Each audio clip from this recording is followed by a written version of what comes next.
नमस्कार. मी भाऊ तोरसेकर. तुम्ही बघत आहात प्रतिपक्ष.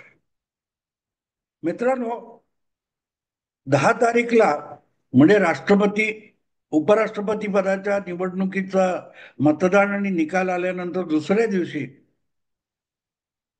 उबाठा शिवसेनेचे पक्षप्रमुख उद्धव ठाकरे हे अगत्याने राज ठाकरे यांच्या निवासस्थानी गेले आणि त्याचं मीडियाला कौतुक वाटलं तर नवल नाही. आजच्या काळामध्ये मीडियाला कुठेही खुट्ट वाजलं तरी ती बातमी वाटते आणि त्यामुळे उद्धव ठाकरे अचानक उठले आणि शिवतीर्थ या राज ठाकरे यांच्या नव्या निवासस्थानी जाऊन पोहोचले. नवं अर्थात नव्याचा अर्थ उद्धव ठाकरे यांच्यासाठी नवं आहे, कारण कृष्णकुंज या इमारतीत राज ठाकरे राहत होते ती गोष्ट वेगळी होते. आणि आता सांगायचा मुद्दा असा मित्रांनो, की त्यामुळे ठाकरे बंधू एकत्र येणार आणि महाराष्ट्रात चमत्कार घडणार. हा जो गाजावाजा गेले काही महिने चालू आहे आणि त्याच्याकडे मराठी माणूस किंवा शिवसैनिक मनसैनिक जितके उतावळेपणाने बघत नसतील तितके उतावळेपणाने अनेक पत्रकार बघत असतात. कारण हा मुळात नॅरेटिव्ह अशा काही पत्रकारांचा आहे की दोन ठाकरे बंधू एकत्र आले तर बीजेपीचा सुपडा साफ होईल, असा नॅरेटिव्ह घेऊन बसलेले जे पत्रकार आहेत त्यांच्यामध्ये दुसरा एक गट आहे की दोन ठाकरे बंधू एकत्र आले तर एकनाथ शिंदे यांचाही सुपडा साफ होईल. तर असा नॅरेटिव्ह सतत चालवणारे जे आहेत त्यांना उद्धव ठाकरे यांच्या कृतीने नवे अंकुर फुटले, नवी पालवी फुटली तर नवल नव्हतं. आणि झालं तसंच. झाली चर्चा सुरू. अनेकांनी तर दसरा मेळाव्यासाठी उद्धव ठाकरे हे राज ठाकरेंना खास वक्ता म्हणून आमंत्रण द्यायला आलेत इथपर्यंत सांगून टाकलं. म्हणजे जे काय बोलणी झाली असतील किंवा चालू असतील त्याचा काही मागमूस लागला नव्हता, तरीही बातम्या सुरू झाल्या होत्या. झालं आता सगळा गडबडला. उद्धव ठाकरे काय ते शिंदेची पळापळ सुरू झाली, भाजपच्या गोटात खळबळ माजली, इथपासूनच्या बातम्यांचा पूर आला.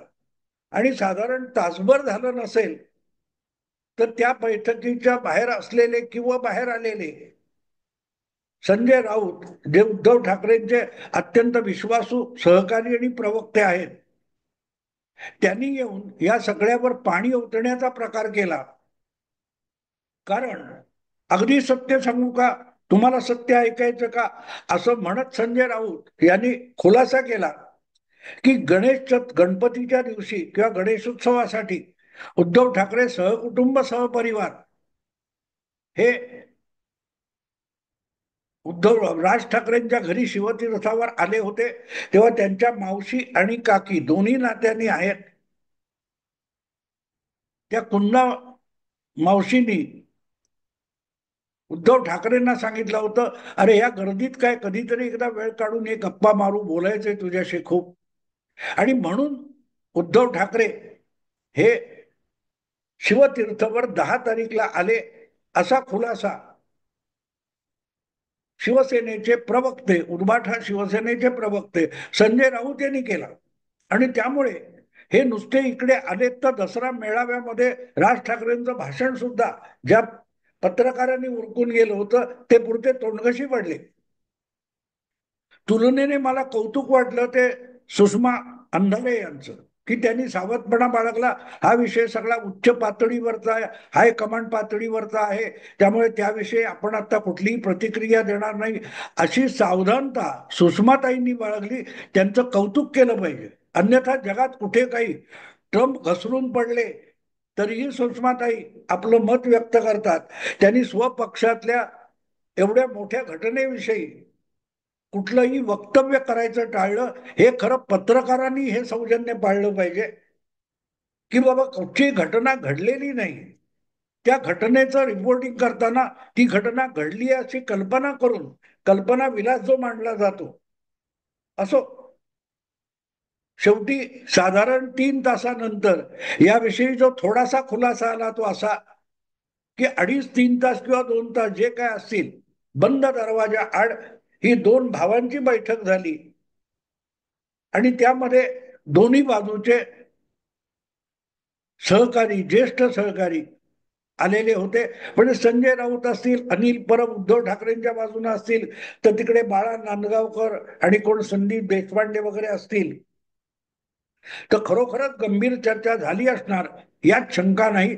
पण चर्चा काय झाली, अशा बाबतीत एक गोष्ट गंभीरपणे घ्यावी लागते की उद्धव ठाकरे कोणालाही बंद दरवाजा आड भेटतात तेव्हा त्याचं रहस्य कित्येक महिन्यानंतर उलटतं, निवडणुका संपल्यावर उघडतं किंवा निवडणुकांचे निकाल लागल्यानंतर उलगडतं. तोपर्यंत बंद दरवाजा आडच्या गोष्टी या बंद दरवाजा आड राहतात आणि ज्या बाहेर आल्यात तेवढ्यावरच विसंबून जावं लागतं. बंद दरवाजा आड अमित शहानी 2.5 वर्षाच्या मुख्यमंत्री पदाचं वचन दिलं होतं. हे विधानसभेचे निकाल लागायपर्यंत उद्धव ठाकरेंनी स्पष्ट केलं नव्हतं. आणि त्यामुळे आता सुद्धा राज ठाकरे यांच्या घरी जाऊन जी काय वाटाघाटी किंवा बोलणी झाली असतील त्याचा खुलासा उद्धव ठाकरे जेव्हा करतील तेव्हा करतील. माझा मुद्दा इतकाच आहे, सपोज मला एक कल्पना अशी आहे की जर दसऱ्याच्या मेळाव्याला राज ठाकरे यांना बोलवायचं असेल तर त्यात काय नवीन नाहीये. मी एका वेगळ्या व्हिडिओत सांगितलेलं आहे, फार पूर्वी सांगितलेलं आहे की शिवसेनेच्या मेळाव्यामध्ये असे पाहुणे पक्षाशी संबंधित नसलेले पण नामवंत असलेले अनेक जण खुद्द बाळासाहेबांनी बोलवलेले होते. अगदी आपल्या पक्षाच्या कडव्या वैचारिक विरोधक असलेल्यांना सुद्धा बाळासाहेबांनी आणले. आणि त्यामुळे उद्धव ठाकरेंनी असं कुणाला बोलवलं तर त्यामध्ये हलकल्लोळ करण्याची गरज नाही, चकित होण्याची गरज नाही. पण मुद्दा इथे असा आहे की राज ठाकरे हे शिवसेना सोडून विशिष्ट कारणासाठी बाजूला झाले आणि तेव्हा त्यांनी सांगितलं होतं माझं भांडण विठ्ठलाशी नाही, विठ्ठलाच्या भोवती जे बडवे बसलेले आहेत, विठ्ठलाकडे जाण्याचा मार्ग अडवून जे बडवे बसलेले आहेत, माझं भांडण त्यांच्याशी आहे असं म्हणत 2005 साली राज ठाकरे यांनी मातोश्री पासून दुरावा पत्करला. आता विठ्ठल तर नाहीये, बाळासाहेब हयात नाहीयेत आणि ज्यांच्याकडे अंगुली निर्देश बडवे म्हणून केला होता असे बडवे जाता शिवतीर्थावर येऊन पोहोचले, ही वस्तुस्थिती आहे. त्याविषयी कोणीही बोलत नाही. राज ठाकरे यांचा आक्षेप जो असेल बडव्यांना, तर शेवटी राज ठाकरे यांच्या समोर त्या बडव्यांनी शरणागती पत्करली का, हा खुलासा होणं अगत्याच आहे. मग ते गणपतीच्या दिवशी हे इकडे आले की वाढदिवसाच्या दिवशी ते तिकडे गेले, याला राजकारणात फारसं महत्व नाहीये. त्यातून पुढे काय झालं आणि राजकारणात काय होणार आहे, कारण राजकारण जे असतं, राजकारण जे खेळलं जातं त्याचा परिणाम हजारो लोकांच्या, सामान्य लोकांच्या जीवनावर होत असतो. आणि त्यामुळे दोन भाऊ एकत्र आले, एकत्र भेटले, याला काही अर्थ नसतो. त्यातून काय निष्पन्न होणार, हा एक भाग आहे. आणि दुसरीकडे राजकारणातली वस्तुस्थिती सुद्धा तितकीच महत्वाची असते की दोन भाऊ एकत्र आले म्हणजे सगळी मतं बदलली, असा पोरकटपणा पत्रकारांना सुचत असेल, पण राजकारणामध्ये जे वावरत असतात ते इतक्या मूर्ख पातळीवर विचार करत नाहीत, कल्पनाविलास करत नाहीत. तसं असतं तर मग हा सगळा हलकल्लोळ हा बेस्ट पतपेढीच्या एका छोट्याशा निवडणुकीच्या बाबतीत वापरला गेला. ठाकरे ब्रँड नावाचे पोस्टर लावले गेले आणि तिथे सपशेल तोंडघशी ठाकरे ब्रँड पडला. या बातम्या त्याच पत्रकारांना रंगवाव्या लागल्या की ज्यांनी ठाकरे ब्रँडसाठी साध्या एका छोट्या बेस्ट कमिटीच्या किंवा बेस्ट उपक्रमाच्या कर्मचाऱ्यांच्या पतपेढीसाठी एवढा गहजब केला होता. झालं काहीच नाही.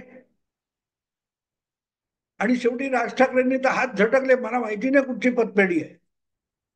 माझं म्हणणं इतकंच आहे की बेगानी शादी में अब्दुल्ला दिवाना कशाला होतोय मला कळलेलं नाही. कधी काळी बाळासाहेब हयात असताना सुद्धा वाळुंज वगैरे ओरिजिनल जुने शिवसैनिक आहेत. त्यांनी सेना भवनापासून मातोश्री पर्यंत मिरवणूक आणि मोर्चे काढले होते, दोन ठाकरे बंधूंनी एकत्र यावं म्हणून. ते ओरिजिनल शिवसैनिक होते. ते पण जितके उतावळे होऊन बोलायचे नाहीत, त्यापेक्षा आजचे अनेक पत्रकार विश्लेषक जे बोलतात, तेव्हा नवल असं वाटतं की हे ओरिजिनल होते की काय. असो, जर तसं होणार असेल तर माझा एक गंभीर मुद्दा आहे, आणि तो मुद्दा मी यापूर्वी अनेकदा मांडलेला आहे, की शिवाजी पार्कला जो दसरा मेळावा होतो, तो दसरा मेळावा ही शिवसेनेची अगदी आरंभापासूनची एक परंपरा आहे. आणि त्या परंपरेमध्ये बाळासाहेब ठाकरे शिवसेनेचे प्रमुख हे शेवटचं भाषण करायचे. एकदाच असं झालं होतं की शिवसेनेचा कुठला म्हणजे वर्धापन दिन नसेल पण कुठला मेळावा होता आणि शेवटचं भाषण अटल बिहारी वाजपेयी होतं, तेव्हा अनेक लोक उठून जायला लागले, जे शिवसेनेचे असतील किंवा काय. तेव्हापासून बाळासाहेबांनी अगदी काटेकोर केलं की नाही, शेवटचं भाषण मी करणार, कारण माझ्यासाठी लोक आले तर माझ्यासाठी बसले पाहिजेत आणि मी बोलवलेल्या पाहुण्यांसाठी सन्मानाने तो विषय झाला पाहिजे. तेव्हा आत्ता विषय असा आहे की दसरा मेळावा हा ठाकरे यांच्या शिवसेनेचा किंवा एकूण शिवसेनेचा एक रिवाज आहे, एक परंपरा आहे.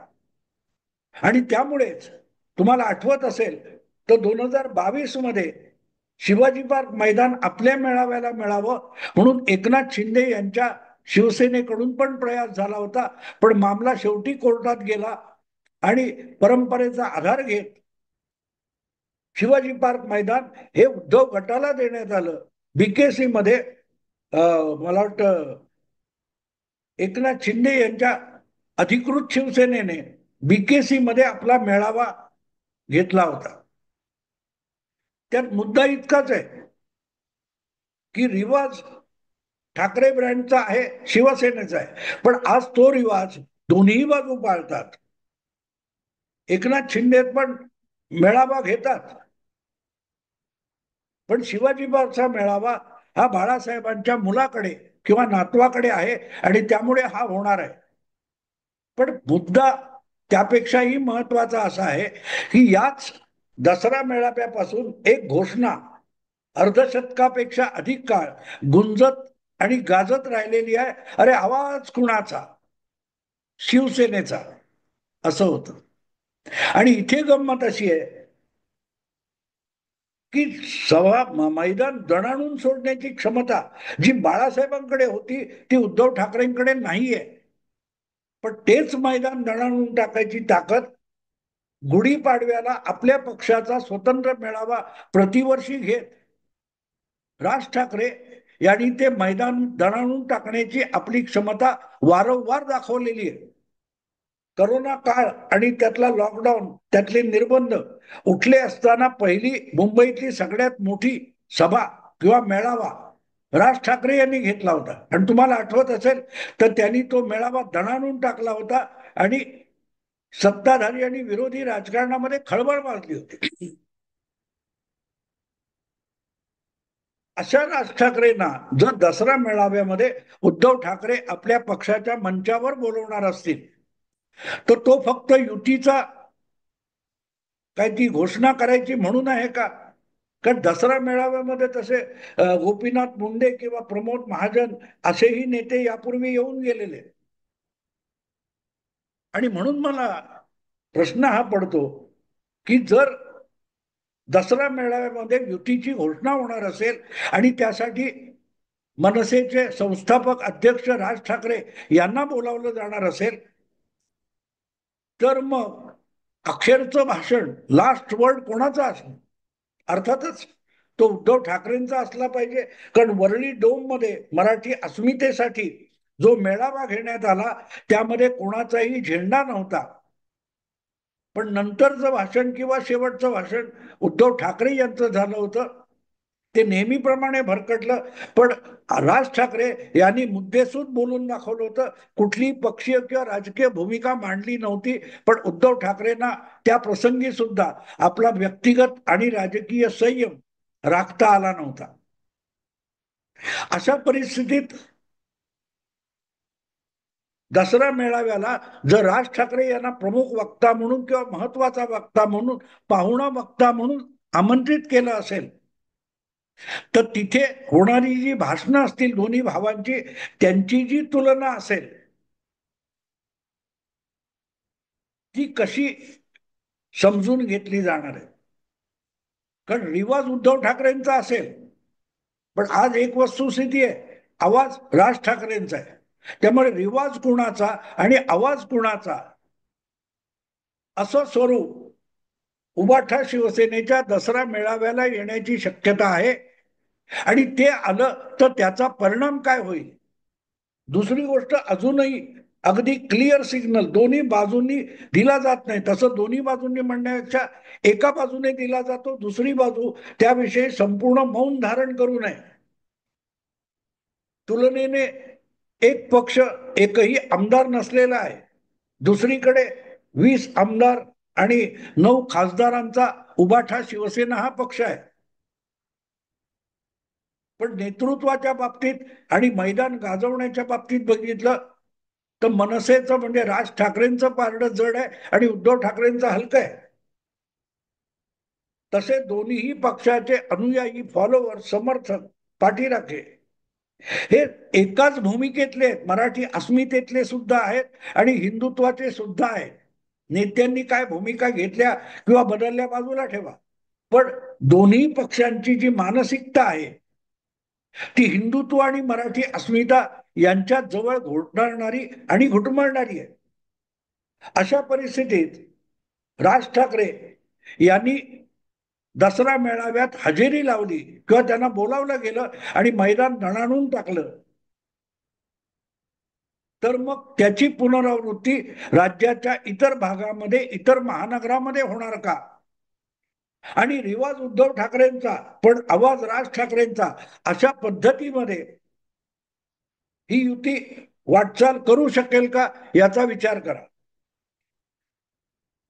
किती झालं, कितीही नेते असले आणि कितीही ठाकरे असले तरी दोघेही वेगवेगळ्या व्यक्ती आहेत आणि त्या दोघांचे व्यक्ती म्हणून वेगवेगळे स्वभाव आहेत. त्या स्वभावाचं वर्णन मी करत बसत नाही, त्याची गरजही नाही. पण त्या स्वभावानुसार एकाकडे फार मोठी संघटना नसताना त्याला ऐकायला धावणारा आणि अगत्य दाखवणारा श्रोतृवर्ग आहे, तर दुसऱ्याकडे पित्याने बनवलेली एक संघटना जी त्याने विस्कळीत केली तरी उरलेले तुकडे तुकडे सुद्धा शक्तिशाली असं आहे. आणि म्हणून मग इकडे एक भाग लक्षात येतो की संजय राऊत यांनी विश्वास ठेव जे सांगितलं की मावशी आणि काकूने बोलवलं म्हणून उद्धव ठाकरे आले, तर 3 तास त्यांनी बंद दरवाजा आड आपल्या चुलत भावाबरोबर काय चर्चा केली त्याचा तपशील त्यांनी द्यायची गरज नाही. आणि असा तपशील देऊन कधी पक्ष आणि राजकारण होत नाही. राज ठाकरेंचीच एक आठवण सांगेन मी. जेव्हा ते शिवसेनेतून बाहेर पडले त्यानंतर एक आठवड्याचा काळ गेला असेल किंवा 4-5 दिवस झाले असतील, मी त्यांना तेव्हा भेटलेलो होतो. काही पत्रकारांच्या आग्रहामुळे राज ठाकरे पुढे काय करणार हे विचारायला मी गेलो होतो आणि काही पत्रकार मला म्हणाले की तुम्हाला जरा चांगलं जवळचं आहे तर मार्मिक मध्ये होता म्हणून गेलो. तर राजने आमच्याशी जनरल बात केली, पण मला बाजूला नेलं आणि मला एक राज ठाकरेंनी समजावलेली गोष्ट अजूनही लक्षात आहे की मी शिवसेनेतून बाहेर पडलोय आणि काहीतरी करायचं आहे. काय करायचंय अजून क्लिअर नाहीये, पण बातम्यांसाठी मी पक्ष किंवा राजकारण किंवा कुठलीही कृती करत नाही. मी करीन ती कृती ही बातमी होते. किंवा या लोकांना तुम्ही आणलंय त्यांना समजवा की मी आत्ता काही जास्त बोलणार नाही, हे राजनीच मला सांगितलं होतं. आणि तेच मी आज उतावळेपणाने नाचरे मोराकडून नाचायला लागलेल्या अनेकांना सांगेन की कृती होईपर्यंत थांबा.